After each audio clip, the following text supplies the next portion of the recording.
जय हिंद साथियों, आप सभी का स्वागत है आपके अपने YouTube प्लेटफॉर्म विद्यालयपुर में। आपकी मैराथन सीरीज में जो आपकी क्लास चल रही है, आज की क्लास आपकी पहुंची है क्लास नंबर 14 पर।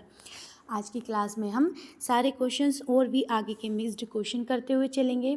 कुछ क्वेश्चंस आपको एक दो क्वेश्चन रिपीट भी देखने को मिलेंगे पहली क्लासेस के, क्योंकि जो हम प्रीवियस ईयर के आपके जो एग्ज़ाम पेपर होते हैं उनके क्वेश्चंस लेकर आते हैं, तो उसमें कुछ क्वेश्चंस आपके रिपीट भी हो जाते हैं। तो कोई बात नहीं, हम उन्हें डबल से याद कर लेंगे, उन्हें डबल से पढ़ लेंगे, ताकि हमारे और क्वेश्चंस और अच्छी तरीके से होते हुए चलें। तो साथियों, हमारी क्लास स्टार्ट हो चुकी है। एक बार प्लीज़ शेयर कर दें सबको, ताकि हमारी क्लास सब तक पहुँच जाए, सबको पता चल जाए कि आपकी क्लास आ चुकी है, जिसमें हम टॉप 50+ क्वेश्चंस आपके लिए लेकर आते हैं। मिक्स्ड क्वेश्चन चलते हैं, जिसमें आपको बाल विकास से संबंधित क्वेश्चंस देखने को मिलेंगे, कुछ डिसीज़ से संबंधित, कुछ उन बच्चों के आपके केयर के संबंधित, कुछ माताओं के जो प्रसव संबंधित क्वेश्चंस देखने को मिलते हैं। साथ में ही कुछ एक्ट देखने को मिलेंगे, कुछ योजनाओं के क्वेश्चंस देखने को मिलेंगे। तो ये सारे मिक्स्ड क्वेश्चंस मैं बनाकर लेकर आती हूँ, ताकि आपकी सारी बहुत अच्छे से प्रिपरेशन जो है बहुत अच्छे से चलती रहे और आपको कोई प्रॉब्लम भी नहीं आए। हर क्वेश्चन के लिए 15 सेकंड्स भी मिलते हैं आपको, ताकि आप उन क्वेश्चंस के आंसर जो है कमेंट बॉक्स में अच्छी तरीके से डाल सकें, ताकि आपको लॉन्ग टाइम तक क्वेश्चंस अच्छी तरीके से याद रहें। आप लोग क्वेश्चंस के आंसर ज़रूर दिया करें। देखिए, क्वेश्चंस के आंसर आपको लगाना होता है, इसमें बेनिफिट आपको ही होता है। देखिए, आप जब क्वेश्चंस के आंसर देते हैं तो उससे ये होता है आपके लिए कि आपको वो क्वेश्चंस के आंसर लंबे समय तक याद रहते हैं। तो किसी चीज़ को लंबे समय तक याद रखने के लिए अगर हम उसकी प्रैक्टिस करते हैं, क्वेश्चंस पेपर क्यों लगाए जाते हैं? इसलिए लगाए जाते हैं ताकि हम कोई भी चीज़ हमें याद है कितनी है, कितने समय तक रह रही है, उसके लिए हमें क्वेश्चन आंसर MCQs फॉर्म में हम उनको सॉल्व करते हुए चलते हैं, ताकि हमें लंबे समय तक याद रहे। इसलिए आप क्वेश्चंस के आंसर ज़रूर लगाया करें। अगर आप चैनल पे पहली बार आ रहे हैं तो प्लीज़ चैनल को सब्सक्राइब कर लीजिएगा, है ना। क्लास को लाइक ज़रूर कीजिएगा और प्लीज़ शेयर करना ना भूलें, सभी तक शेयर कर दीजिएगा। और आज के क्वेश्चन कैसे लगे तो जाने से पहले एक बार कमेंट बॉक्स में ज़रूर आप एक कमेंट डाल के जाइएगा कि क्लास कैसी लगी। और हाँ, साथ में ही आप लोग साथ में जब आंसर्स करते हैं पूरे क्लास ज़रूर देखिएगा, एंड तक सारे क्वेश्चन वेरी इंपॉर्टेंट ही रहेंगे। और आज की क्लास में आपको नॉर्मल बेस में पूरे क्वेश्चंस मिलेंगे, ना तो बहुत ज़्यादा हाई लेवल के हैं और ना बहुत ज़्यादा कम लेवल के, बिल्कुल मीडियम लेवल के क्वेश्चंस चलेंगे, ताकि आप हर क्वेश्चन के आंसर बहुत अच्छी तरीके से सॉल्व करते हुए चलें। चलिए, इस क्लास स्टार्ट हो चुकी है आपकी। लीजिए, फर्स्ट क्वेश्चन आपकी स्क्रीन पर आ गया। चलिए, इस क्वेश्चन को सॉल्व करते हुए चलते हैं कि परिपक्व बालक से अभिप्रेत है। हम जो परिपक्व बालक होते हैं, क्या अभिप्राय है उनसे? अपने जैविक माता पिता से अभिव्यक्त ऐसा बालक जिसे समिति द्वारा सम्यक जांच के पश्चात परिपक्व घोषित किया गया हो। दत्तग्राही माता पिता से ही अभिव्यक्त ऐसा बालक जिसे समिति द्वारा सम जांच के जो आपका सम्यक जांच के पश्चात परिपक्व घोषित किया गया हो। अनेक अपने संरक्षण द्वारा अभी जो व्यक्त ऐसा बालक जिसे समिति द्वारा सम्यक जांच के पश्चात परिपक्व घोषित किया गया हो, या उपरोक्त में से सभी। तो चलिए बताइए आप क्या आंसर लगाने वाले हैं इस क्वेश्चन का। जल्दी से इनका आंसर दे दीजिएगा। 15 सेकेंड आपके स्टार्ट हो चुके हैं। इन 15 सेकेंड्स के अंदर आपको आंसर करते हुए चलना है। आपके 15 सेकेंड स्टार्ट हो गए। चलिए फटाफट आंसर दे दीजिएगा कि इस क्वेश्चन का आप आंसर क्या लगाते हुए चल रहे हैं।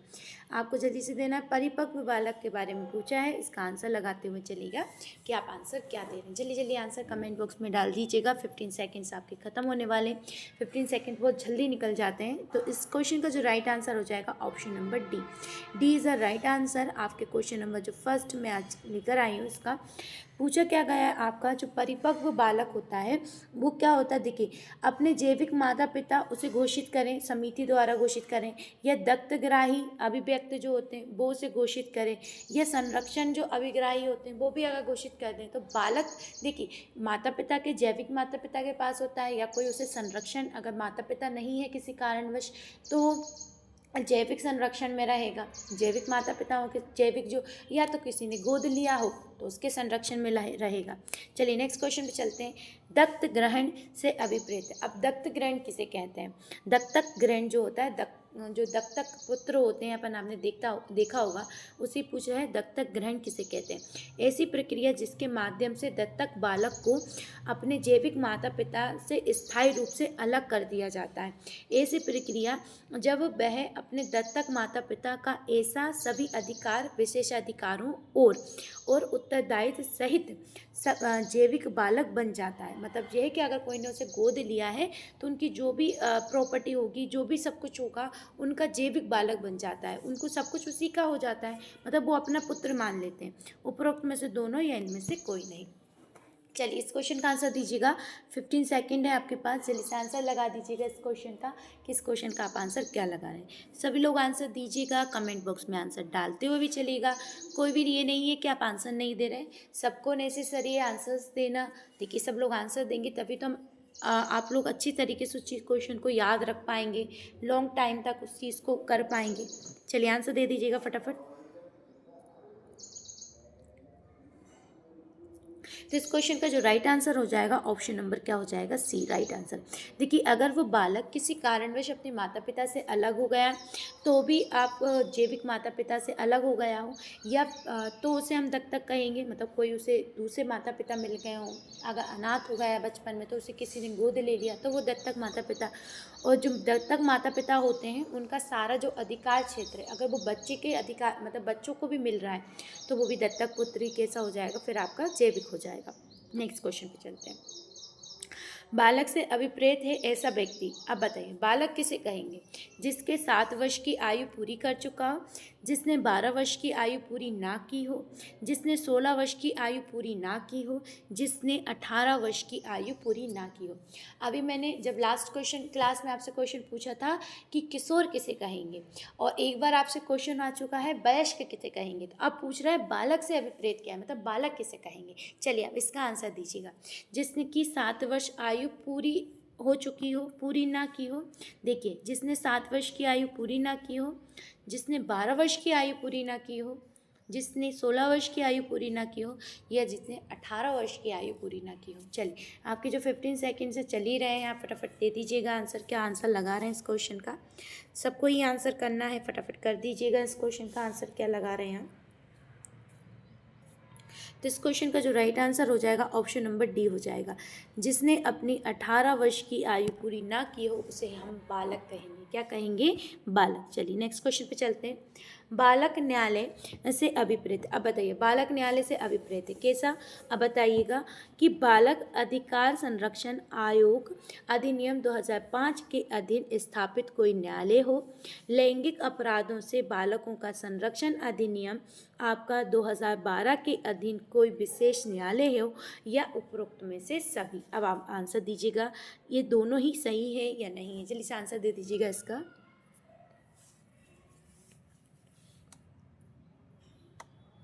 सबको आंसर लगाना है, फटाफट आंसर लगा दीजिएगा इस क्वेश्चन के। आंसर आप क्या लगा रहे हैं।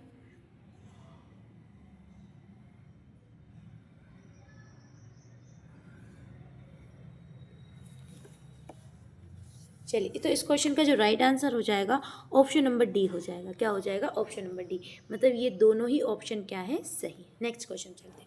भीख मांगने से अभिप्रेत है, मतलब भीख मांगने से क्या अभिप्रेत है, किसी लोक स्थान पर भिक्षा की याचना करना, लोक मतलब जहाँ पे जनता वगैरह हो वहाँ पर, किसी प्राइवेट परिसर में भिक्षा की याचना करने वाला, उसे प्राप्त करने के प्रयोजन के लिए प्रवेश करने वाला, कोई प्राइवेट इंस्टीट्यूट अब वहाँ पे चले गए कि आपको वहीं पे भिक्षा मांगनी है, ऐसा कुछ।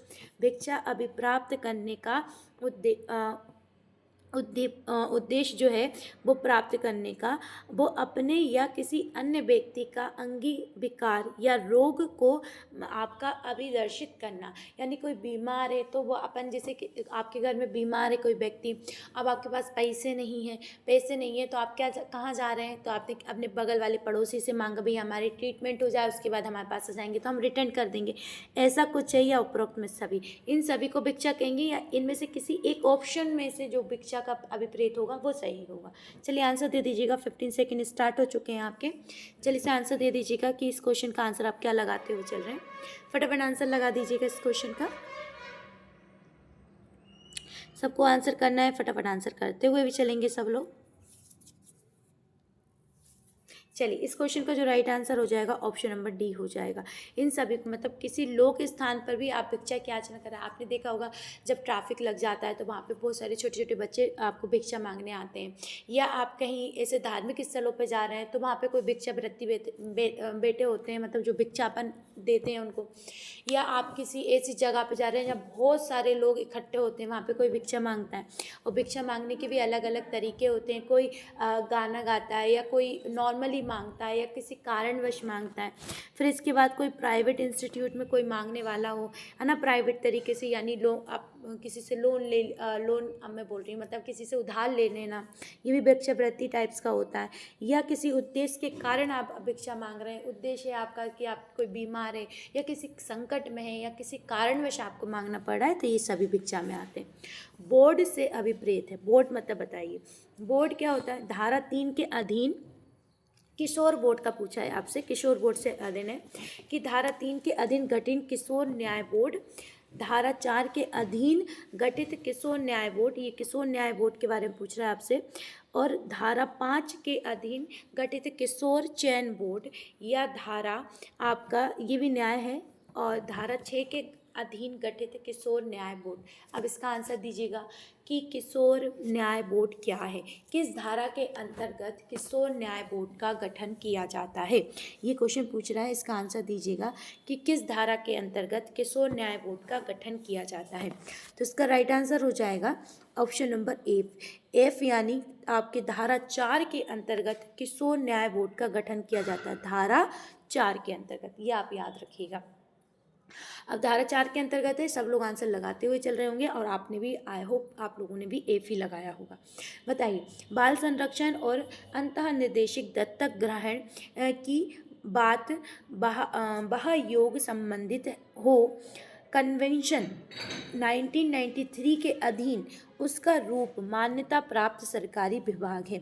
यानी कोई आपका कोई पुत्र को गोद ले रहा है तो उसकी जो मान्यता प्राप्त होगा उसके बारे में आपसे पूछा गया है कि राज्य प्राधिकरण द्वारा लेगा, वो केंद्रीय प्राधिकरण द्वारा लेगा, अंतरराज्यीय प्राधिकरण लेगा, या अंतरराष्ट्रीय प्राधिकरण द्वारा। कोई बच्चे को संरक्षण देना चाहता है, उसे गोद लेना चाहता है, तो उसके लिए प्रमाण पत्र वगैरह बनाए जाते हैं, कुछ फॉर्म फिल किए जाते हैं, तो जो स्वीकृति दी जाती है वो किसके द्वारा दी जाती है? 1993 के अनुसार। अब आपको इसका आंसर देना है।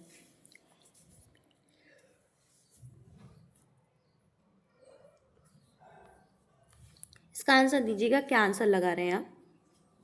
तो इस क्वेश्चन का जो राइट आंसर हो जाएगा ऑप्शन नंबर आपका बी हो जाएगा, मतलब केंद्रीय प्राधिकरण द्वारा उसको क्या दी जाती है? मान्यता दी जाती है। चलिए नेक्स्ट क्वेश्चन पे चलते हैं कि बालक से अभिप्रेत है। अब अभी ये तो क्वेश्चन हो गया हमारा, चलिए नेक्स्ट क्वेश्चन पे चलते हैं।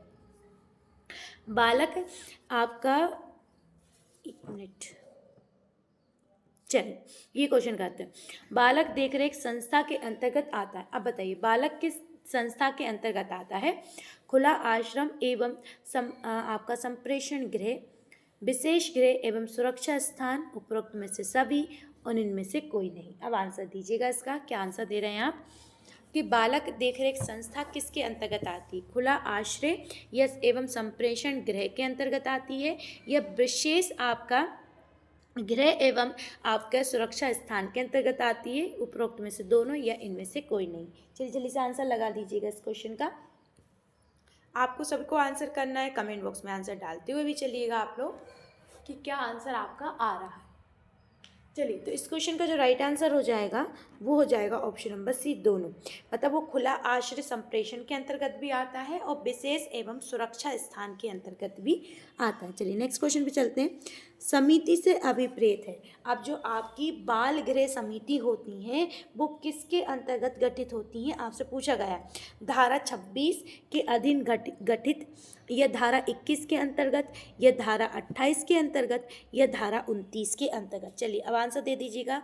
लीजिए, आपके 15 सेकेंड स्टार्ट हो चुके हैं, फटाफट आंसर करना है आप लोगों को इसका। देखते हैं आप लोग क्या आंसर लगाएंगे इस क्वेश्चन का।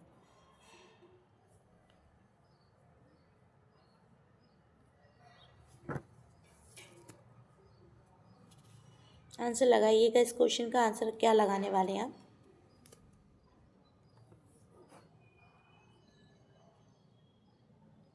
चलिए तो इस क्वेश्चन का जो राइट आंसर हो जाएगा वो ऑप्शन नंबर आपका डी हो जाएगा। क्या हो जाएगा? ऑप्शन नंबर डी हो जाएगा। चलिए नेक्स्ट क्वेश्चन पे चलते हैं। नेक्स्ट क्वेश्चन है आपका, न्यायालय से अभिप्रेत है। न्यायालय से क्या अभिप्रेत है? ऐसा कोई सिविल न्यायालय जिसे दत्तक ग्रहण और संरक्षणता के मामलों में अधिकारिकता ग्रहण हो। फिर इसके बाद आपका जिला न्यायालय, कुटुंब न्यायालय, नगर सिविल न्यायालय ऐसी अधिकारिकता प्राप्त हो। उपरोक्त में से दोनों या इनमें से कोई नहीं। अब आपको बताना है न्यायालय से अभिप्रेत है। बताइए न्यायालय से क्या अभिप्रेत होगा आपको? ऐसा कोई सिविल न्यायालय जिसे दत्तक ग्रहण और संरक्षता, ये है आपका बाल न्यायालय। कौन सा पूछा है? बाल संरक्षण न्यायालय जो होता है उसके बारे में आपसे क्वेश्चन पूछा है। चलिए इसका आंसर दीजिएगा कि आप आंसर क्या लगा रहे हैं। जल्दी से लगा दीजिएगा इसका आंसर। क्या लगाते हुए चल रहे हैं आप?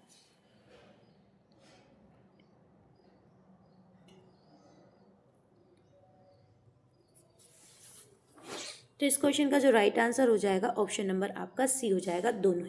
दोनों ही कौन से हो जाएंगे? आपके बाल न्यायालय से संबंधित हो जाएंगे। चलिए शारीरिक दंड के अंतर्गत आता है। अब बताइए शारीरिक जो दंड है वो किसके अंतर्गत आता है? किसी व्यक्ति द्वारा किसी बालक को ऐसा शारीरिक दंड देना जिसमें किसी अपराध के लिए प्रतिशोध के रूप में पीड़ा पहुंचाना अंतर्गत उसमें सम्मिलित होता है। मतलब किसी बालक को पीड़ा दे रहे हैं, किसी बच्चा है और उसे कोई अपराध के रूप में उसे पीड़ा दी जा रही है, या बालक के अनुशासित करने या सुधारने के प्रयोजन से जानबूझकर उसे पीड़ा दी जा रही है। मतलब कोई बच्चा कोई गलती कर रहा है या उसे कोई मतलब उसने कोई गलती कर दी तो उसे डराने के लिए, उसे सुधारने के लिए जानबूझकर उसे पीड़ा दी जा रही, इसे हम दंड अंतर्गत करेंगे, या दोनों या इनमें से कोई नहीं। अब इसका आंसर दीजिएगा कि बालक को अगर आपको सज़ा देनी है तो आपको दंड देना है, तो उसे कोई मतलब ऐसे आप उसे दंड दे रहे हैं कि उसे पीड़ा पहुंचा रहे हैं। मतलब कोई किसी ने गलती करी है मगर उसकी गलती का मतलब उस गलती का आप हम बोल सकते हैं उसको भुगतना पड़ रहा है, वो गलती उसको करना पड़ रहा है, तो उसके लिए उसे दंड दिया जा रहा है। या आपके अंदर कोई द्वेष है और आप उस द्वेष को निकालने के लिए बच्चे को पीड़ित कर रहे हैं, इसे दंड बोला जाएगा। या बच्चे ने कोई गलती कर दी उसे सुधारने के लिए, मगर आपने ऐसा उसे सुधारने के लिए इस तरीके की तरीके अपना रहे हैं जिसे उसे दंडनीय अपराध के अंतर्गत आ रहे हैं, या उसे दंड बोलेंगे। तो इसका राइट आंसर हो जाएगा ऑप्शन नंबर सी। क्या हो जाएगा? Option number C. ये दोनों है, क्योंकि आप किसी बच्चे को डरा धमका नहीं सकते और जानबूझकर कोई उसके साथ ऐसा कृत्य नहीं कर सकते जिसे उसे पीड़ा हो।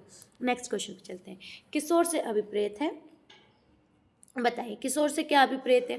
16 वर्ष से कम आयु वाला बालक, 18 वर्ष से कम आयु वाला बालक, 18 वर्ष से कम आयु वाला बालक किशोर होता है, 21 वर्ष से कम आयु वाला बालक, या 24 वर्ष से कम आयु वाला बालक। अब बताइए किशोर किसे कहेंगे?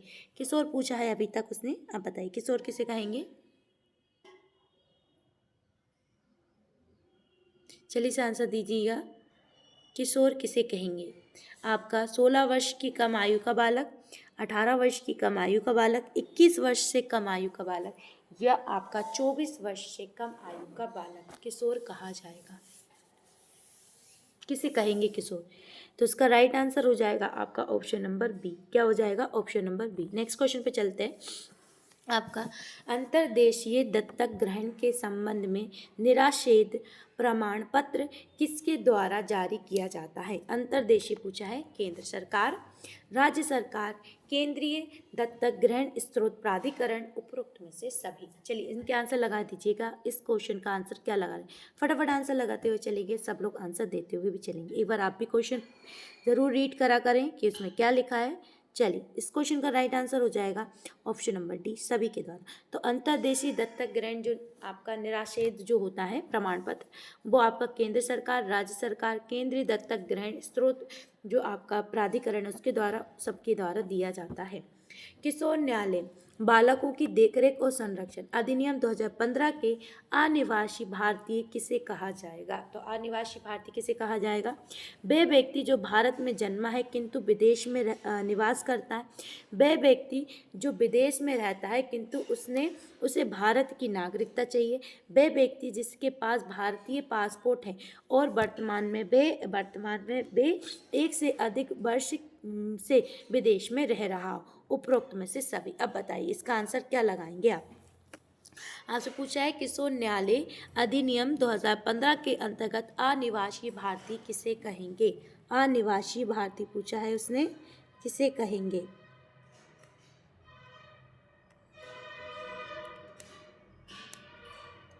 तो इस क्वेश्चन का जो राइट आंसर हो जाएगा ऑप्शन नंबर आपका डी हो जाएगा। क्या हो जाएगा? ऑप्शन नंबर डी इसका राइट आंसर हो जाएगा। चलिए नेक्स्ट क्वेश्चन पे चलते हैं। नेक्स्ट क्वेश्चन है किशोर न्यायालय अधिनियम 2018 किस बालक को अनाथ समझा जाता है। अनाथ किसे समझा जाता है? 2018 जो किशोर बना था, जिसे जैविक या दत्तक माता पिता नहीं हो, जिसका कोई विधि संरक्षक नहीं हो, जिसका विधिक संरक्षण बालक की देखरेख करने का इच्छुक नहीं हो या देखरेख में असमर्थ नहीं है। उपरोक्त में से आपका सभी। अब बताइए क्या होगा इसका आंसर। जल्दी से आंसर लगा दीजिएगा इस क्वेश्चन का कि आप आंसर क्या लगा रहे हैं।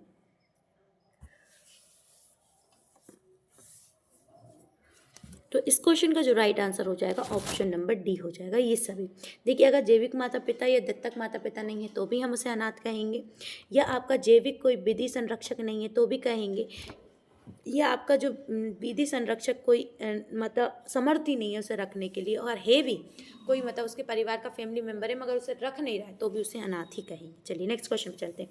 किशोर न्यायालय अधिनियम 2015 के विभेद भारतीय नागरिक किसे कहा गया है।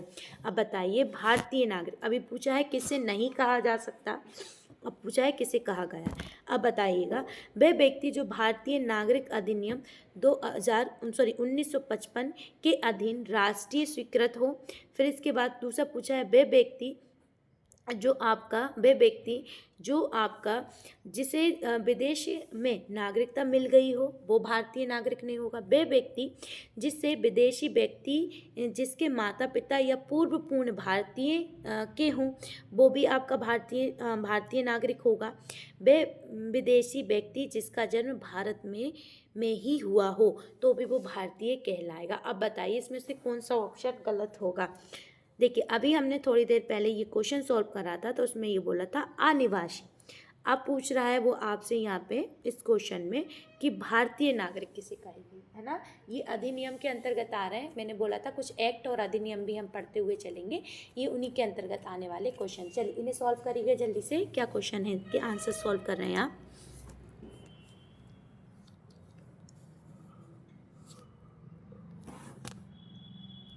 तो इसका राइट आंसर हो जाएगा ऑप्शन नंबर ए। क्या कहा जाएगा कि वह व्यक्ति जो भारतीय अधिनियम 1955 के अधीन स्वरूप में रजिस्ट्रेट किया गया हो, मतलब रजिस्ट्रेट उसका नाम किया गया हो, उसे हम क्या कहेंगे? भारतीय नागरिक कहेंगे। इनके अनुसार नहीं कहेंगे। चलिए नेक्स्ट क्वेश्चन पे चलते हैं। नेक्स्ट क्वेश्चन है आपका कि किशोर न्याय जो आपका बालकों की देखरेख संरक्षण अधिनियम 2015 के अधीन दत्तक के प्रयोजन, दत्तक यानी दत्तक पुत्र जो ग्रहण कर लेते हैं, मतलब आपके एडॉप्ट करते हैं बच्चों को, उनका बोल रहा है कि किसी बालक के संबंध में आपके नातेदार से अभिप्रेत है। बालक के संबंध में नातेदार से अभिप्रेत किसे कहेंगे? नातेदार किसे कहेंगे? चाचा चाची या मामा मामी, पितामह पितामही यानी दादा दादी, मातामह या मातामही यानी नाना नानी, या आपका उपरोक्त में से सभी। चलो इसका आंसर दीजिएगा। इसका आंसर आप क्या लगा रहे हैं? चलिए से लगा दीजिएगा इस क्वेश्चन का आंसर। चाचा चाची, मामा मामी, पितामह पितामही या दादा दादी, मातामह मातामही यानी नाना नानी, उपरोक्त में से सभी। चलिए आंसर दे दीजिएगा इनका।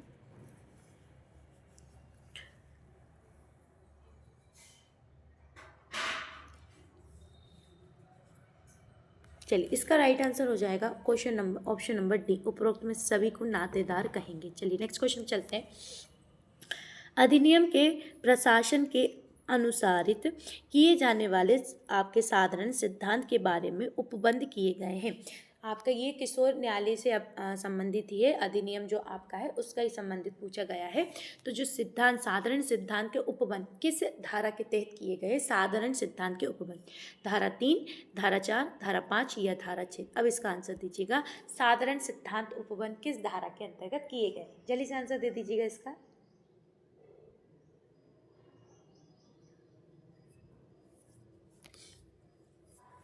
तो इस क्वेश्चन का जो राइट आंसर हो जाएगा वो ऑप्शन नंबर आपका ए हो जाएगा। क्या हो जाएगा? Option number A. Next question पे चलते हैं।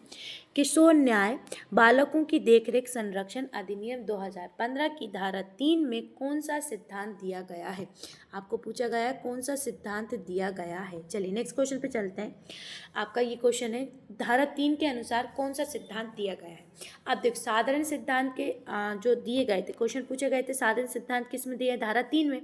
अब धारा 3 में इनमें से कौन कौन से सिद्धांत दिए गए हैं ये पूछा गया है आपसे, कि समानता और विभेद ना किए जाने का सिद्धांत, नए सिरे से शुरुआत करने का सिद्धांत, गैर कलंकीय शब्दों जो शब्दांतों का सिद्धांत। अब बताइए कौन कौन से सिद्धांत या कौन सा एक सिद्धांत धारा 3 के अंतर्गत दिए गए, क्योंकि साधारण सिद्धांत जो है किशोर न्यायालय अधिनियम जो 2015 है उसके अंतर्गत जो साधारण सिद्धांत आपसे पूछे जाएंगे वो धारा 3 में दिए गए। अब बताइए इनमें से धारा 3 के अंतर्गत पूरे सिद्धांत शामिल है, कोई एक सिद्धांत शामिल है, ये बताना। चलिए आंसर दे दीजिएगा जल्दी से।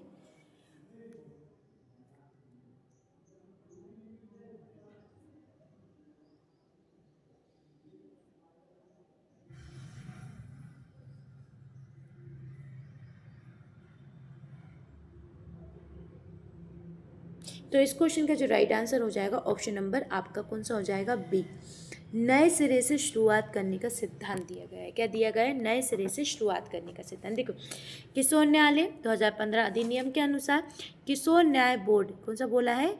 किशोर न्याय बोर्ड के गठन का उपबंध दिया गया है। अब बताइए किस धारा में किशोर न्याय बोर्ड के गठन का आपका क्या दिया गया है? इसमें उपबंध दिया गया है।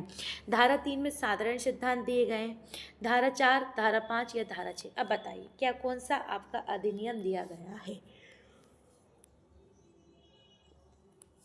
इसका आंसर जल्दी से दीजिएगा। तो इस क्वेश्चन का राइट आंसर हो जाएगा option number 3। Option number C जो है मतलब धारा 5 में आपका कौन सा न्याय बोर्ड गठन करने का सिद्धांत दे रखा है? तो किशोर न्याय बोर्ड के गठन का सिद्धांत दे रखा है। चलिए नेक्स्ट क्वेश्चन पे चलते हैं। प्रत्येक जिले में एक या अधिक किशोर न्याय बोर्ड की स्थापना की जाएगी। अब प्रत्येक जिले में जो न्याय बोर्ड की स्थापना की जाएगी एक या अधिक, तो कौन करेगी? जिला सरकार, राज्य सरकार, उच्च न्यायालय द्वारा या समुचित सरकार द्वारा। अब बताइए इसका आंसर क्या लगाएंगे आप? एक जिले में आप या तो एक किशोर न्यायालय बोर्ड स्थापना कर सकते हैं या एक से अधिक भी कर सकते हैं। तो अब बताइए कौन करेगा, इसका गठन कौन करेगा न्यायालय बोर्ड का? जिला सरकार द्वारा किया जाएगा, राज्य सरकार द्वारा किया जाएगा या आपका उच्च न्यायालय द्वारा या समुचित सरकार द्वारा। तो राइट आंसर हो जाएगा इसका उच्च न्यायालय द्वारा किया जाएगा। उच्चतम नहीं, उच्च हाई कोर्ट द्वारा किया जाएगा, क्योंकि जिस भी आपका स्टेट में होगा तो जो जिले में आपके न्यायालय वगैरह स्थापित होंगे वो कौन करेगा? तो वो आपका कौन करने वाला है? हाई कोर्ट करेगा। कौन करेगा? हाई कोर्ट, याद रखिएगा। चलिए नेक्स्ट क्वेश्चन पे चलते हैं। किशोर न्याय बोर्ड की स्थापना की जाएगी। अब बताइए किशोर न्याय बोर्ड की स्थापना कब की जाएगी? इस अधिनियम के अधीन विधि का उल्लंघन करने वाले बालकों के संबंध में शक्तियों का प्रयोग करने के लिए किया जाएगा किशोर न्यायालय बोर्ड का गठन, या आपसे इस अधिनियम के अधीन अपने कर्तव्यों का निर्वहन करने के लिए किया जाएगा। उपरोक्त में से दोनों या कोई नहीं। मतलब अगर कोई बालक है उसके जो न्यायालय संबंधित उनके उल्लंघन हो रहे हैं तो वहाँ पे स्थापना किया जाएगा, या उसके कृतज्ञों का जो कर रहा है पालन करने के लिए एक न्यायालय बोर्ड का गठन किया जा रहा है कि भैया उसे खोलना ही है एक न्यायालय बोर्ड, बालक न्यायालय बोर्ड, तो गठन हो रहा है। उपरोक्त में से दोनों या इनमें से कोई नहीं। तो इस क्वेश्चन का जो राइट आंसर हो जाएगा ऑप्शन नंबर कौन सा हो जाएगा आपका? बी। क्या हो जाएगा? अपने अधिनियम के अधीन अपने कृतज्ञों का निर्वहन करने के लिए, मतलब अधिनियम में बोला गया है कि न्यायालय बोर्ड होगा तो उसके जो कृतज्ञ उनके नियमों का पालन करने के लिए खोला जाएगा। नेक्स्ट क्वेश्चन पे चलते हैं। किशोर न्याय बोर्ड का प्रधान मजिस्ट्रेट होता है। अब बताइए किशोर न्यायालय बोर्ड जो होता है उसका प्रधान मजिस्ट्रेट कौन होता है? मुख्य न्यायाधीश होता है, जिला न्यायाधीश होता है, महानगर मजिस्ट्रेट या प्रथम वर्ग न्यायिक मजिस्ट्रेट होता है। उपरोक्त में से कोई नहीं होता। चलिए बताइए EFGHI, जल्दी से बताइए इसका आंसर क्या लगा रहे हैं? बहुत ही ज़्यादा सुंदर क्वेश्चंस आ रहे हैं, बहुत अच्छे क्वेश्चंस आ रहे हैं। अभी तक आपने एक बार भी शेयर नहीं किया तो प्लीज़ शेयर कर दें क्लास को, और अभी तक आपने चैनल को सब्सक्राइब नहीं किया तो प्लीज़ चैनल सब्सक्राइब भी कर लें। फटाफट आप चैनल सब्सक्राइब भी कर लीजिएगा और जल्दी से एक बार शेयर भी कर दीजिएगा। क्वेश्चंस बहुत अच्छे लेवल के हैं आपके आज के। ठीक है, तो ऑप्शन नंबर हो जाएगा जी। क्या आ जाएगा? ऑप्शन नंबर जी आ जाएगा, यानी महानगर मजिस्ट्रेट या प्रथम वर्ग न्यायिक मजिस्ट्रेट क्या होता है आपका? किशोर न्यायालय प्राधिक बोर्ड जो होता है उसका मजिस्ट्रेट होता है। चलिए नेक्स्ट क्वेश्चन पे चलते हैं। नेक्स्ट क्वेश्चन है आपका, किशोर न्याय बोर्ड होगा, अब बताइए किशोर न्याय बोर्ड होगा कितने सदस्य होगा? अध्यक्ष सहित 2 सदस्यीय, अध्यक्ष सहित 3 सदस्यीय, या आपका 1+2, 1+3, 1+4, 1+5, यानी अध्यक्ष सहित 2 सदस्य, अध्यक्ष सहित 3 सदस्य, अध्यक्ष सहित 4 सदस्य, अध्यक्ष सहित 5 सदस्य, कितना होगा? इसका आंसर लगा दीजिएगा फटाक से। आप क्या आंसर लगा रहे हैं? फटाफट आंसर लगा दीजिएगा कि आपके आंसर क्या आ रहे हैं क्वेश्चंस के। देखते हैं आप क्या आंसर लगाते हुए चल रहे हैं इस क्वेश्चन का। सबको आंसर करना है, फटाक से आंसर भी लगा दीजिएगा, स्पीड में आंसर लगाते हुए चलिएगा सब लोग। तो इस क्वेश्चन का जो राइट आंसर हो जाएगा ऑप्शन नंबर क्या हो जाएगा आपका? बी, अध्यक्ष सहित 3 सदस्य, मतलब 1+3 का क्या होगा आपका? ये बोर्ड का आपका सदस्यीय बोर्ड होगा। चलिए नेक्स्ट क्वेश्चन पे चलते हैं। नेक्स्ट है कि गर्भावस्था के दौरान आवश्यक अतिरिक्त प्रोटीन की आवश्यकता होती है। अब बताइए गर्भावस्था के दौरान आवश्यक अतिरिक्त प्रोटीन की आवश्यकता होती है आपकी गर्भाशय की आकार वृद्धि के लिए, गर्भस्थ शिशु की तीव्र वृद्धि के लिए, उपरोक्त में से दोनों या इनमें से कोई नहीं। अब इसका आंसर लगा दीजिएगा।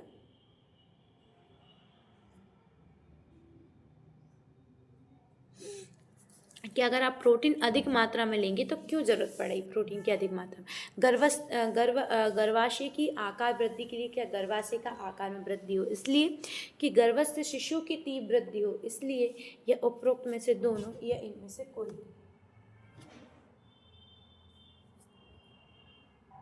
तो इस क्वेश्चन का जो राइट आंसर हो जाएगा ऑप्शन नंबर सी हो जाएगा। दोनों के लिए हमें किसकी अधिक प्रोटीन की आवश्यकता होती है। चलिए नेक्स्ट क्वेश्चन पे चलते हैं।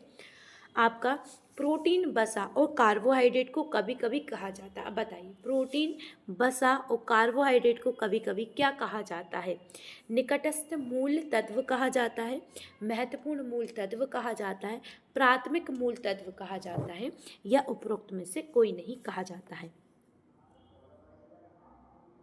जल्दी से बता दीजिएगा। निकटस्थ या मूल तत्व यानी प्रोक्सीमेट प्रिंसिपल कहा जाता है, महत्वपूर्ण मूल तत्व कहा जाता है, या आपका प्राथमिक मूल तत्व कहा जाता है, प्राइमरी प्रिंसिपल कहा जाता है, स्पेशल प्रिंसिपल कहा जाता है, या इनमें से कोई नहीं? जल्दी से आंसर दीजिएगा इस क्वेश्चन का। आप आंसर क्या लगा रहे हैं?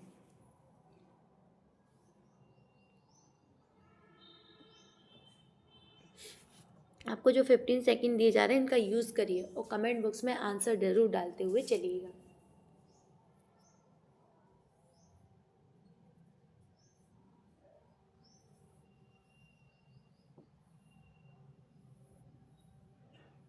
चलिए इस क्वेश्चन का जो राइट आंसर हो जाएगा ऑप्शन नंबर ए, यानी कि निकटस्थ मूल तत्व यानी प्रोक्सीमेट प्रिंसिपल कहेंगे। चलिए नेक्स्ट क्वेश्चन पे चलते हैं। फेफड़े को छोड़कर अन्य किसी अंग के क्षय रोग यानी ट्यूबरकुलोसिस से पीड़ित रोगी को कहा जाता है। यानी फेफड़े के जो रोगी ट्यूबरकुलोसिस होता है उसे छोड़ के अगर किसी अन्य अंग में आपको ट्यूबरकुलोसिस हो रहा है तो उसे क्या कहा जाएगा? इसका आंसर दीजिएगा जल्दी से। आप आंसर क्या लगाएंगे?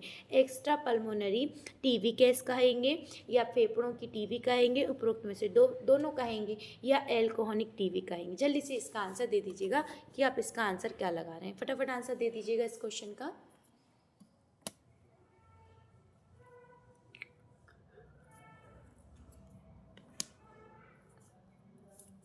इस क्वेश्चन का जो राइट आंसर हो जाएगा ऑप्शन नंबर ए हो जाएगा, एक्स्ट्रा पल्मोनरी टीबी कहेंगे। क्या कहेंगे? Extra pulmonary TB. चलिए नेक्स्ट क्वेश्चन पे चलते हैं कि आरडीए की सीमाएं क्या हैं? आरडीए की सीमाएं क्या हैं? केवल स्वस्थ व्यक्तियों हेतु अनुशंसाएं करना, या कुपोषित, मोटापाग्रस्त या बीमार लोगों के लिए अनुशंसाएं नहीं करना, व्यक्तियों और उनकी पोषण संबंधित आवश्यकताओं के बीच अंतर होते हैं, या उपरोक्त में से सभी? तो आरडीए की सीमाएं क्या होती हैं अब आपसे पूछा गया है। चलिए आंसर दे दीजिएगा इस क्वेश्चन का।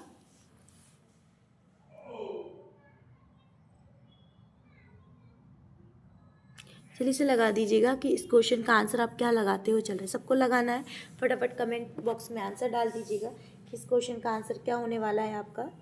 जल्दी से आंसर दीजिएगा, सब लोग आंसर लगाते हुए भी चलेंगे। कि इस क्वेश्चन का आप राइट आंसर क्या लगा रहे। तो इस क्वेश्चन का जो राइट आंसर हो जाएगा ऑप्शन नंबर आपका कौन सा हो जाएगा, डी, उपरोक्त में से सभी जो हो जाएंगे आपके आरडीए की सीमाएं हो जाएंगी। चलिए नेक्स्ट क्वेश्चन पे चलते हैं। व्यक्ति की पोषक स्थिति का आंकलन करने के लिए इनमें से किस विधि का प्रयोग किया जाता है। अगर कोई व्यक्ति है उसमें पोषण स्थिति का आंकलन करना है तो कौन सी विधि का उपयोग किया जाएगा। पोषण संबंधित निवृत्ति का किया जाएगा, पोषण संबंधित संकेतों की नैदानिक आपकी जांच की जाएगी, या जैव रासायनिक आंकलन किया जाएगा, या उपरोक्त में से सभी। कोई व्यक्ति है उसमें आपके पोषण स्तर की आपको जांच करनी है, तो स्थिति स्तर की जांच करनी है, तो कौन सा आंकलन विधि का प्रयोग किया जाएगा। अब इसका जल्दी से आंसर लगा दीजिएगा कि आप आंसर क्या लगा रहे हैं।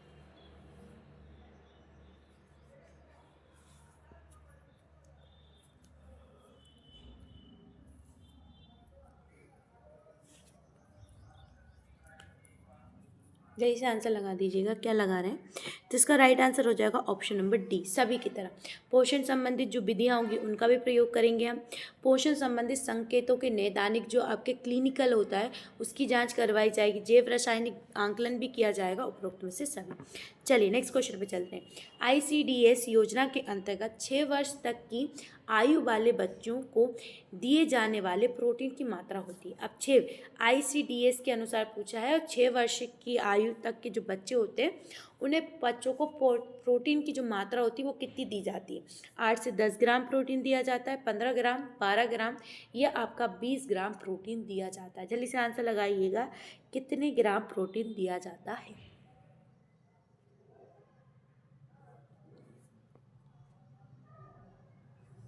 जल्दी से आंसर लगा दीजिएगा कितने ग्राम प्रोटीन दिया जाएगा।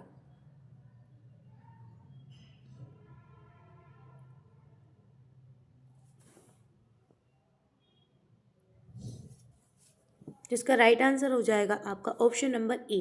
क्या हो जाएगा ऑप्शन नंबर ए, 8 से 10 ग्राम क्या दिया जाएगा, प्रोटीन। नेक्स्ट क्वेश्चन पे चलते हैं। दस्त पर तर्क संगत प्रक्रिया। अब बताइए दस्त पर तर्क संगत क्या प्रतिक्रिया है। अंतःशिरीय चिकित्सा होगी, नमक व शक्कर का घोल, घरेलू भोजन, उपरोक्त में से सभी। अगर दस्त किसी बच्चे को लग रहा है उस समय क्या प्रतिक्रिया करनी होगी। अंतःशिरीय जो आपका चिकित्सा दी जाएगी, नमक और शक्कर का घोल दिया जाएगा, घरेलू भोजन दिया जाएगा, उपरोक्त में से सभी। क्या किया जाएगा।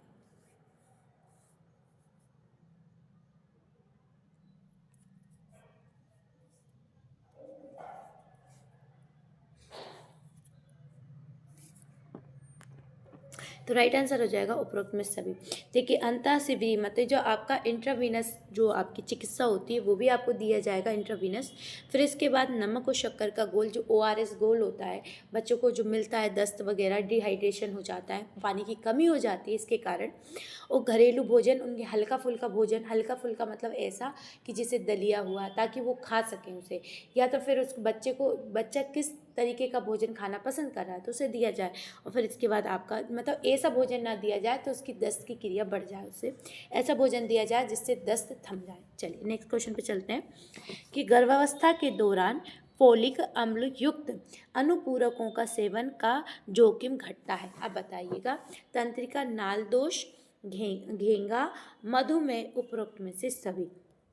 अब ये बोला है कि गर्भावस्था के दौरान फोलिक अम्ल युक्त अनुपूरक का सेवन का जोखिम घटता है, मतलब अनुपूरक का जो जोखिम होगा वो कम हो जाएगा। किसके, तंत्रिका नाल दोष कम हो जाएगा, घेंगा, मधुमेह, उपरोक्त में से सभी। आप इस क्वेश्चन का आंसर क्या लगाने वाले हैं जल्दी से लगा दीजिएगा।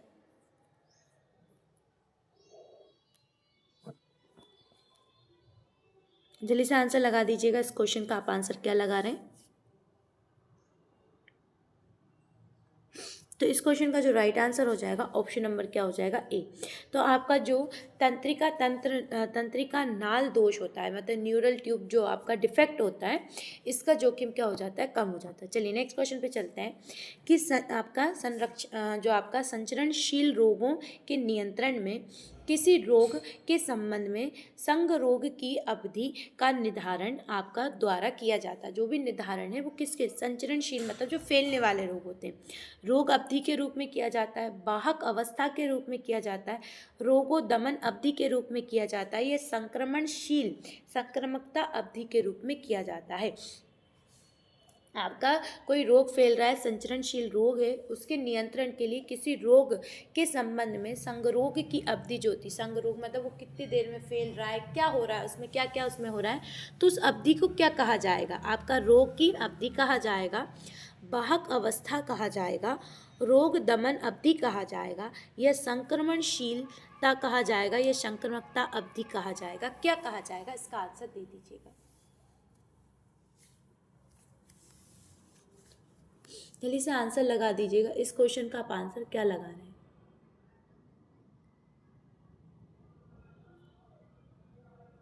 सब लोगों को आंसर देते हुए चलना है, फटाफट लगा दीजिएगा सब लोग आंसर, आप क्या लगा रहे हैं इसका आंसर। तो इस क्वेश्चन का जो राइट आंसर हो जाएगा ऑप्शन नंबर क्या हो जाएगा आपका सी, रोग दमन अवधि कहेंगे, क्योंकि उसको संचरणशील अवधि का नियंत्रण कर रहा है, तो उस अवधि को रोग दमन कहेंगे, इसका दमन किया जा रहा है रोग का। चलिए नेक्स्ट क्वेश्चन पे चलते हैं। विटामिन ई वह मुख्य लिपिड घुलनशील विटामिन है जिसमें होता है, इसमें क्या होता है, एंटीऑक्सीडेंट गुण होते हैं, आपका जठर गुण होता है, विनाशकारी गुण होता है, या उपरोक्त में से सभी, क्या होता है, इसका आंसर दीजिएगा। कि जो आपका विटामिन ई होता है उसके लिपिड में घुलनशील होता है, क्या घुलनशील होता है, ये आंसर दे दीजिएगा जल्दी से, कि इसमें क्या घुलनशील होता है, आंसर दीजिएगा।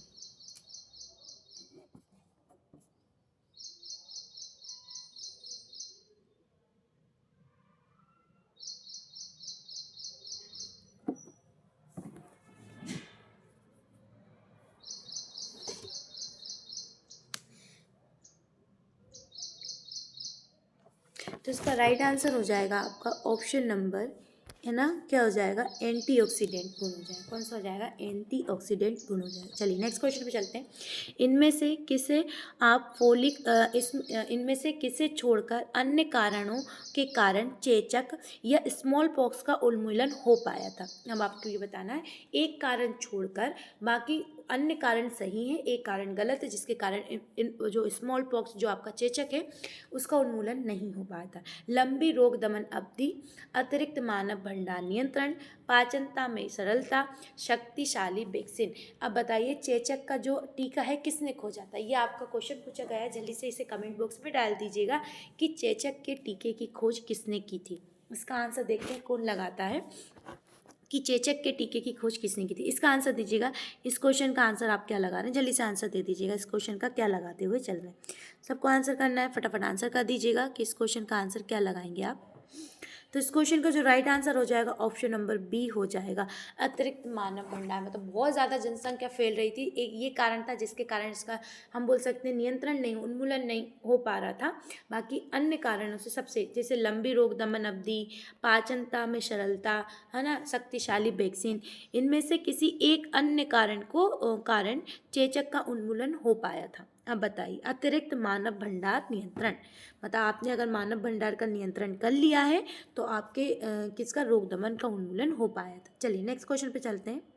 शायद मैंने कुछ गलत बोल दिया था, इसमें ये है, क्वेश्चन पूछा गया है, एक मिनट रुकिए, इसमें है, इनमें से किस कारण इसमें से किसे छोड़कर अन्य कारणों के कारण कारकों के कारण चेचक का उन्मूलन हो पाया था, बस इसके कारण नहीं हो पाया था। चाहिए सही है। चलिए नेक्स्ट क्वेश्चन पे चलते हैं।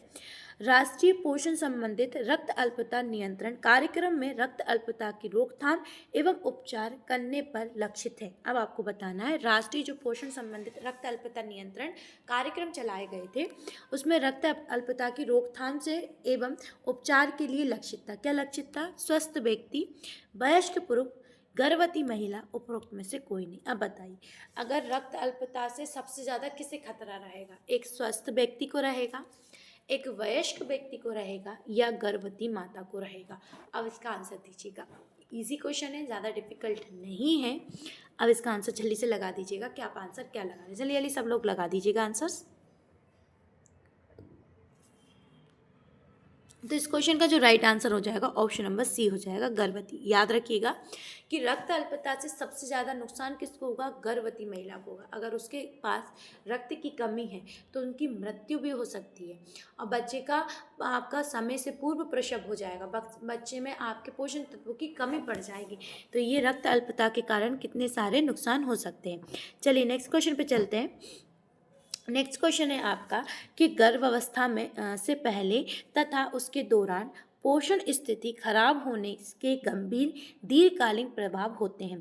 अभी देखिए, अगर आप गर्भावस्था के समय हैं, गर्भावस्था से पहले या उस समय अगर आपको पोषण की कमी हो जाती है, क्या हो जाती है, पोषण की कमी हो जाती है, तो इसके हमें दीर्घकालीन प्रभाव लंबे समय तक उसके प्रभाव देखने को मिलता है और इसका जोखिम मौजूद होता है। किस में होता है, आपकी ऋणशीलता में, शीघ्र समय, पूर्व प्रसव में, जन्म के समय वजन कम होने में, उपरोक्त में से सभी। देखिए, पोषण स्थिति से कमी होने से माता के शरीर में हो रही है तो उससे बच्चों को भी नुकसान होता है। गर्भस्थ शिशु जो है उसमें भी पोषण स्थिति की कमी हो जाएगी। तो आपसे पूछा गया है कि इसका लंबे समय तक हमें जोखिम देखना पड़ता है। देखिए, अभी अगर पोषण स्थिति की कमी हो जाती है तो वो पोषण है ना धीरे धीरे तो भराता नहीं, हमें लंबे समय तक उसका दीर्घकालीन क्या प्रभाव देखने को मिलता है। इसके लिए हमें पोषण स्थिति वगैरह सबको सुधार के रखना पड़ता है। अब बताइए इसमें हमें क्या देखने को मिलेगा, तो इसका राइट आंसर हो जाएगा उपरोक्त में सभी। देखिए, मातृ ऋणशीलता भी देखने को मिलेगी, रक्त की कमी देखने को मिलेगी, समय से पूर्व प्रसव हो जाएगा, क्या हो जाएगा, समय पूर्व प्रसव हो जाता है, और बच्चों के जन्म के समय उनका वजन भी कम हो जाएगा। पोषण स्थिति की कमी रहेगी तो बच्चों का वजन नहीं बढ़ पाएगा, तो उनकी वजन भी कमी हो जाएगी। नेक्स्ट क्वेश्चन पे चलते हैं।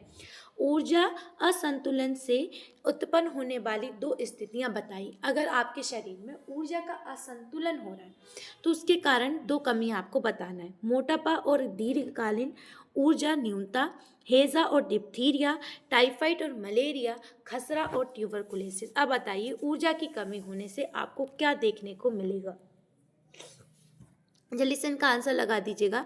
मोटापा यानी आपको दीर्घकालीन क्या देखने को मिलेगा, आपको न्यूनता, ऊर्जा की न्यूनता देखने को मिलेगी, या आपको डिप्थीरिया और हेजा देखने को मिलेगा, टाइफाइड और मलेरिया, खसरा और ट्यूबरकुलोसिस क्या देखने को मिलेगा। इसका आंसर लगा दीजिएगा फटाक से।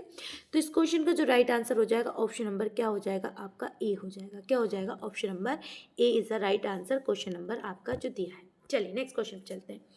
एक सरल शर्करा जो शरीर की सभी कोशिकाओं के लिए ऊर्जा का प्रमुख स्रोत है। अब बताइए, एक सरल शर्करा जो आपकी शरीर की सभी कोशिकाओं के लिए ऊर्जा का स्रोत है। गन्ने का शक्कर, ग्लूकोज, सुक्रोज, फ्रक्टोज। ये तो बहुत ज़्यादा इजी क्वेश्चन है, चलिए इस आंसर लगा दीजिएगा। इसका तो पूरे 100% जो भी देख रहा होगा सभी आंसर लगा सकता है इसका, बिल्कुल। आप जल्दी से आंसर लगा दीजिएगा इस क्वेश्चन का, क्या आंसर आपका लगा रहे हैं।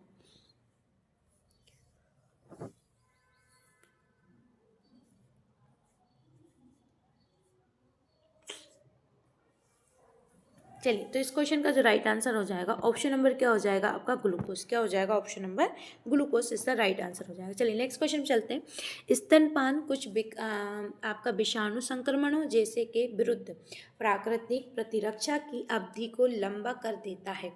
अब बताइए आपको कि स्तनपान, अगर माता जो स्तनपान करवा रही हैं तो आपके बच्चे के शरीर में कोई भी क्योंकि एंटीबॉडीज़ बन जाती हैं, बच्चों के शरीर में प्रतिरक्षा की बहुत ज़्यादा मजबूत हो जाता है। और फिर इसके बाद कोलेस्ट्रम जिसे बोलते हैं पहले दूध को, तो आप जो पूछ रहे हैं वो है ना जो प्रतिरक्षा की अवधि को लंबी कर देता है, मतलब आपको रोगों से लड़ने की क्षमता को बढ़ा देता है। तो कुछ प्रकार के निमोनिया और दस्त से लड़ने के लिए, पोलियो से, उपरोक्त में से दोनों या मधुमेह। अब इसका आंसर दीजिएगा कि किससे बढ़ा देगा, जल्दी से आंसर दे दीजिएगा इस क्वेश्चन का। क्योंकि माँ के दूध में, देखिए पहले दूध में कोलेस्ट्रम बोला जाता है, जो आपके 2 से 3 दिन तक जो गाढ़ा निकलता है, जो तरल पदार्थ निकलता है गाढ़ा, उसको बोलते हैं कोलेस्ट्रम। और जो आपके बच्चे को अगर दिया जाता है तो उसके शरीर में बहुत ज़्यादा प्रतिरक्षक को बढ़ा देता है, बच्चे के लिए बहुत ज़्यादा अच्छा होता है, रोगों से लड़ने की क्षमता को निर्मित करता है। चलिए इसे आंसर दीजिएगा। तो इस क्वेश्चन का जो राइट आंसर हो जाएगा ऑप्शन नंबर सी, दोनों का, यानी कुछ प्रकार के निमोनिया और दस्त से भी बचाता है, साथ में पोलियो से भी बचाता है। चलिए नेक्स्ट क्वेश्चन पे चलते हैं। समुदाय में बच्चों की स्वास्थ्य स्थिति की माप होती है, समुदाय वगैरह जो आंगनबाड़ी वगैरह होती है उसमें किस चीज़ से होती है, नवजात मृत्यु दर, मातृ मृत्यु दर, अशोधित जन्म दर या अशोधित मृत्यु दर। अब इसका आंसर दीजिएगा, क्या लगा रहे हैं आप।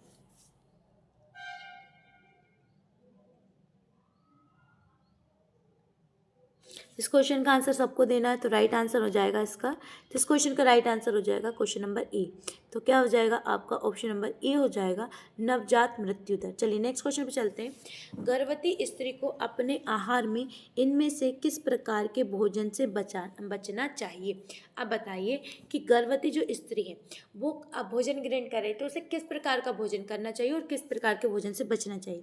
बासी भोजन से, जंक फूड से, मसालेदार तेलीय ग्रेवी वाले फूड से, या उपरोक्त में से सभी से बचना चाहिए। इनमें से किसी एक से बचना चाहिए। अब इसका आंसर लगा दीजिएगा।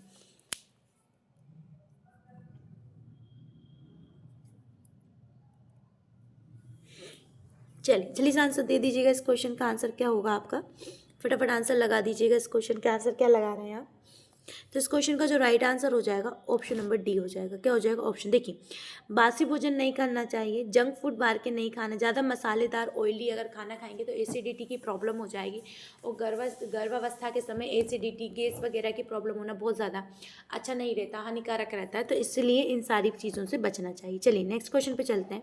नेक्स्ट क्वेश्चन अपना ICMR 2010 के अनुसार, 2010 का पूछ रहा है, स्त्रियों के लिए कैल्शियम की अनुशंसित अनुमति कितनी है। कैल्शियम कितना होना चाहिए 2010 के अनुसार, जो आपका ICMR है 2010 के अनुसार कितना कैल्शियम दिया जाना चाहिए।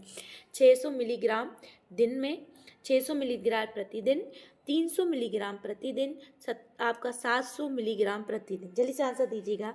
या 600 मिलीग्राम, 400 मिलीग्राम, 300 मिलीग्राम, या 700 मिलीग्राम प्रतिदिन चाहिए इसको। प्रतिदिन कितना देंगे आप।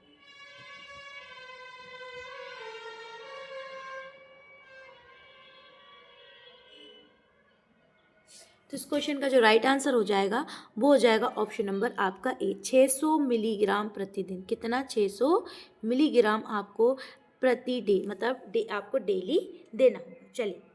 चलिए नेक्स्ट क्वेश्चन पे चलते हैं कि आयरन की कमी से होने वाले एनीमिया के कारात्मक प्रभावों में शामिल है। आयरन की कमी से जो एनीमिया होता है उसके कारात्मक में क्या आपका निढालता, बेचैनी एंड क्षीणकार प्रदर्शन, ताप नियंत्रण में गड़बड़ी, या आपका मातृ एवं प्रसव पूर्व मरणशीलता एवं रुणशीलता में वृद्धि, उपरोक्त में से सभी। अब इसका आंसर दीजिएगा। क्या आप आंसर लगा रहे हैं इस क्वेश्चन का।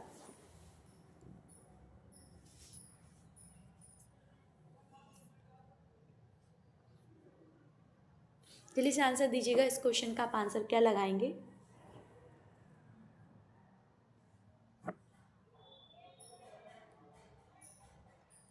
तो इस क्वेश्चन का जो राइट आंसर हो जाएगा वो हो जाएगा ऑप्शन नंबर डी, उपरोक्त में सभी। देखिए आयरन की कमी और एनीमिया हो जाएगा, मतलब ब्लड की कमी आपके शरीर में अगर हो जाती है तो शरीर निढला हो जाता है, मतलब बहुत ज़्यादा कैसा हो जाता है, लचीला हो जाता है, बेचैनी होने लगती है, घबराहट होने लगती है, क्षीणकाल प्रदर्शन होने लगता है, मतलब चक्कर वगैरह आने लगते हैं आपको, ताप नियंत्रण में गड़बड़ी, ताप नियंत्रण यानी आपका जो बीपी लो हाई की प्रॉब्लम होने लगती है, मातृ प्रसव पूर्व मरणशीलता एवं रुणशीलता होती है, मतलब आपका दर्द होने लगता है, और प्रसव पूर्व ही मरणशीलता रुणशीलता आपको देखने को मिलती है, और उपरोक्त में सभी, ये सभी कारण आपको आयरन की कमी से देखने को मिलते हैं। चलिए नेक्स्ट क्वेश्चन पे चलते हैं। गर्भावस्था के दौरान अना के कारण आधारीय चयापचय वृद्धि होती है। गर्भावस्था के दौरान के कारण चयापचय, आधारी जो चयापचय क्रिया है उनमें वृद्धि हो जाती है। त्वरित ऊतक संश्लेषण में, आपका सक्रिय ऊतक द्रव्यमान में वृद्धि, हृदय वाहिकाएं एवं फुस्फुसीय कार्य में वृद्धि, उपरोक्त में से सभी। इसका पूछा गया आंसर, इसका आंसर दीजिएगा।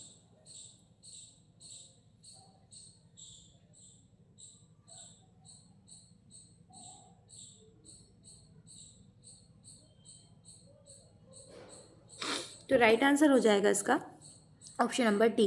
देखिए गर्भावस्था के दौरान आपका गर्भावस्था के दौरान जो आपके कारण है चयापचय आधारी है, तो वो आपके देखो तुरंत ऊतक संश्लेषण में भी देखने को मिलेगा वृद्धि, आपको सक्रिय द्रव्यमान ऊतक द्रव्यमान में भी देखने को मिलेगा। फिर इसके बाद आपका हृदय वाहिका एवं फुस्फुसीय कार्य में वृद्धि देखने को मिलेगा, उपरोक्त में सभी आपको ये सभी देखने को मिलेंगे। चलिए नेक्स्ट क्वेश्चन पे चलते हैं। गर्भावस्था के दौरान आयोडीन न्यूनता विकार किस किस प्रकार से गर्भस्थ शिशु को प्रभावित कर सकता है।